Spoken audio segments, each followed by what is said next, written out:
Picture this, a city hidden in the emerald embrace of the jungle, where the air hums with the chatter of merchants and the earthy perfume of cacao. The year is 900 AD, and you are standing in the great marketplace of Xoconilco, a place so wealthy, so vital to the Mesoamerican world, that its name alone meant land of the sour fruit. But this city had another name, whispered by traders from the highlands of Mexico to the rainforests of Guatemala. The city that paid its debts in fire. You see, in most ancient kingdoms, taxes were collected in gold, or grain, or labor.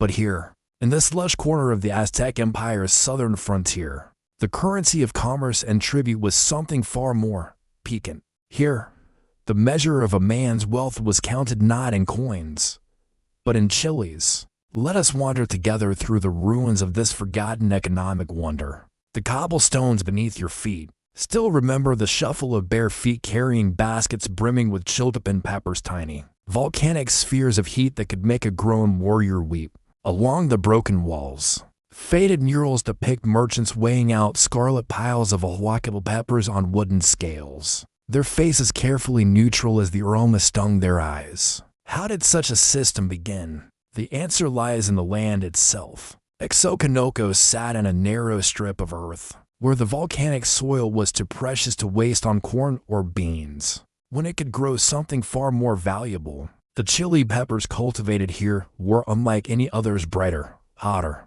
more fragrant. They were luxury goods, medicine, and spiritual offerings all in one. A single sack could purchase a bolt of fine cotton in distant Tenochtitlan.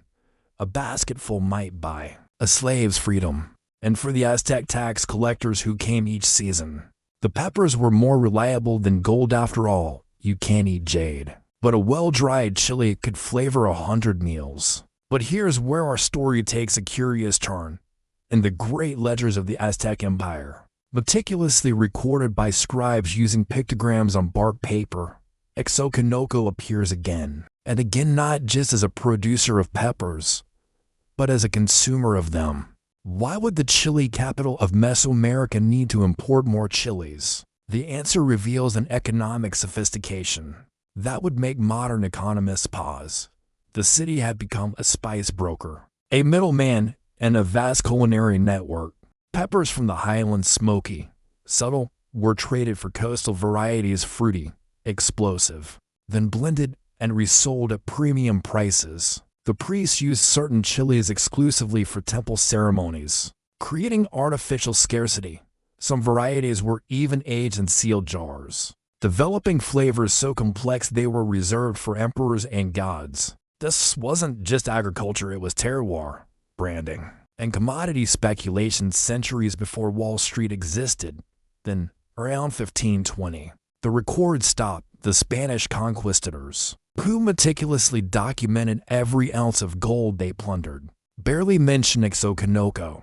Perhaps the pepper trade seemed trivial to men obsessed with precious metals. Or perhaps, and this is the more haunting possibility, the city simply vanished into the jungle, its economic magic dissolving like smoke from a grinding stone. Today, archaeologists still debate its exact location. The soil remembers the peppers, but the stones keep their secrets. Yet if you ever find yourself in a Oaxaca market, where the air still burns with 1,000 ancestral peppers, take a moment to breathe deeply. That scent, that's not just spice. That's the ghost of an entire currency, the echo of a marketplace where wealth was measured in fire, and a man's worth could be tallied in Scoville units. The jungle has reclaimed most of Xoconilco now, but sometimes when the rain falls warm and heavy on the canopy, you might just catch the phantom sting of chili dust in the air. A reminder that the most fleeting things, like flavor, like money, like civilizations, often leave the most enduring marks. Close your eyes, taste the past, and remember, all empires eventually crumble, but some leave your tongue tingling long after they're gone.